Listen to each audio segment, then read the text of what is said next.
Welcome to Real Estate and Taxes with Lakshay. I will be helping you minimize your taxes. Welcome to Real Estate and Taxes with Lakshay. Today we're going to be talking about 7 ways on how you can improve your credit score.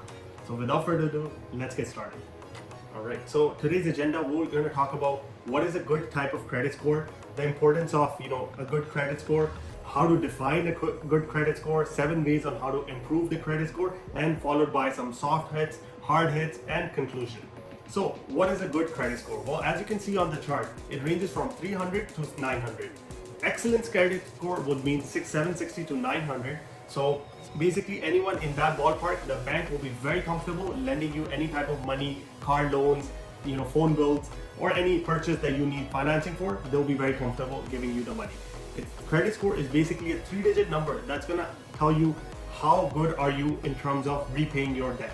If your 3-digit numbers ranging from 700 to 900 range, you're in a very good category. That means it's very less risky to give you money. If it was under the fair category, which is roughly 560 to 659, bank will not be that happy giving you the money, because it means that you're not disciplined when it comes to repaying the debts you owe. So usually there's few different credit rating agencies that maintain your profile. In Canada, it's called Equifax as well as TransUnion. Both of them are great options where you can technically download anything related to your credit score. So what is a good credit score? A good credit score is impacted by a few different categories that we were gonna talk about next. First of all is your payment history. 35% of your credit is basically your payment history. 30% of it is related to how the total amount of credit used versus the total available credit. Third is the length of your credit history. If you're new to Canada, your length will be very small because you don't have any history of making those payments, whether it be phone bill, electricity, or your mortgage. Number 4 is actually the types of credits in your name. If you have just a car loan account, or do you also have credit cards, or do you have line of credits as well? Number 5 is actually related to the number of recent requests, whether it be soft versus hard inquiries. Soft inquiries is basically you're going and pulling your own credit history from your Equifax or TransUnion website.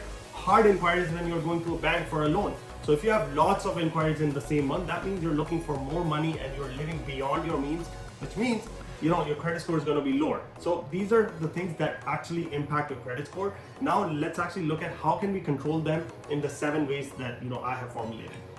Number 1 is consider becoming an authorized user on a credit card. It basically means adding yourself under getting authorized person on your account, which is technically your parent. So if your parent becomes an authorized user on your credit card, then their history will actually be transferable to your credit report, and this way there's a lot more comfort level when it comes to lending you money, because now you have someone who has a very disciplined, long history of good payments attached to you, and this is something that can be used. A lot of the banks use this, but make sure that your bank actually, when you're adding an authorized user, your bank is actually reporting it to the credit rating agencies like TransUnion and Equifax. Otherwise, adding an authorized user is not gonna make any sense to you. Also, all of this is basically helping you build your credit score as well as repairing your credit. So this will be idea number 1. Consider becoming an authorized user on a credit card. Let's talk about number 2, high utilization, pay down balances. In this method, what you want to focus on is if you have a credit card that every month whenever you are withdrawing money or using that credit card, you're only using it to a certain extent and you're not maxing out your credit cards. If your utilization is always 100%, that means you are living beyond your means, and it's kind of becoming a risky profile for your bank, because every time they lend you some money, you're using that entire amount. So it's very important to keep your utilization rate around 30% and pay your credit card in full rather than the minimum payments when the time comes on a monthly basis, because that's going to help you improve your credit card. Number 3 is remove late payments. A lot of the time, you're new to the country, you're not aware of it, and you miss your telephone payments or electricity bill, and due to this they put it in the collection agency puts it in your credit report. So removing these late payments after paying them in full is one of the other strategies that you can use in order to improve your credit score. Usually the higher the number of outstanding rate, the more severe its impact becomes. So if it's 90 days outstanding, it's going to have a higher impact than something that is 60 days outstanding or 30 days outstanding. try negotiating with your lender once it's fully paid to remove that inquiry, right? That's going to definitely, keep your credit report clean and also improve your credit score. Dispute any inaccuracies as well. If you're coming across something where you're not sure why this happened and there was an outstanding bill showing up on your report, dispute it, because then the lender has to prove it, and if the lender cannot prove that you were a defaulter or you didn't really pay on time, then this inquiry will actually be removed from your credit report, and this can actually also rebuild your credit score. The next one is don't close old accounts. The longer your credit account is open and in use, the better it is for your score. So most of the people who are new to the country, they don't have this facility available, and sometimes we think that we have an old account, we're not really using it, let's just close it. Why should we not close it? Is because with that account we have a consistent, at some point of time you have made payments consistently. The older the account, the better the history becomes, and with that history, give solid backing to bank to assess you, and credit rating agencies to give you a score. The next one I want to talk about is don't apply for credit too often.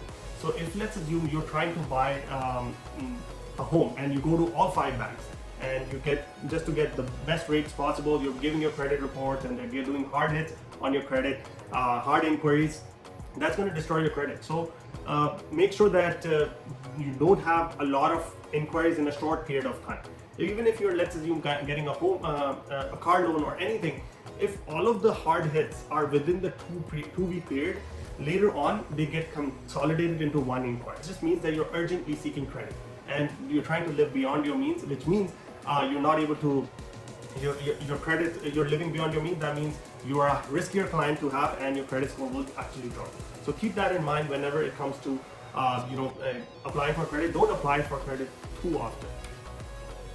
Now let's just quick description between hard hits versus soft hits. Hard hits is basically when you are applying for a credit application, rental application, or employment application. That's where they actually pull your credit and your credit score drops by a little bit. Soft hits is where your credit does not take a hit. It is simply basically requesting your own credit yourself. That's not going to create drop your credit score by a few points. Even businesses checking your credit card to make any update to your account will also be considered a soft hit and will not impact your credit score. So keep in mind, whenever you are sitting with a lender, ask them, are you going to be doing a soft hit or a hard hit? Because that's going to determine if your credit score takes a dive. Number 6 is diversifying your credit. Your score may be lower if you have one type of credit card, such as just one, like credit card, right? But if you have a car loan, line of credit, and other mortgages, and you're making payments on time, that's gonna give the credit rating agency a better picture on you, that you're more disciplined and you're making payments on time, meaning that you're a good candidate to have as an extend loan to. So a mix of credit will actually help you get a better score on your credit score, on your credit rating agency. Number 7, last but not the least, is pay off your old tickets. Very recently in Ottawa, there were some decade-old parking tickets that wasn't really paid by individuals. So municipality actually passed it on to a private collection agency. That collection agency now reported it into their credit bureaus, and because of that reporting, everyone's credit report overnight dropped. So basically, if you are looking at the credit report, at the bottom there's some unpaid phone bills, unpaid parking tickets, unpaid electricity bill. Try to get rid of them, right? That's going to help you rebuild your credit and improve your credit score in the long run.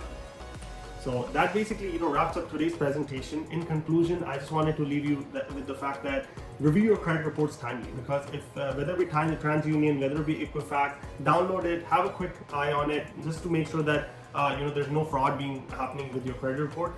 Usually it takes 6 to 7 years of removing any bad credit from or negative information from your credit score.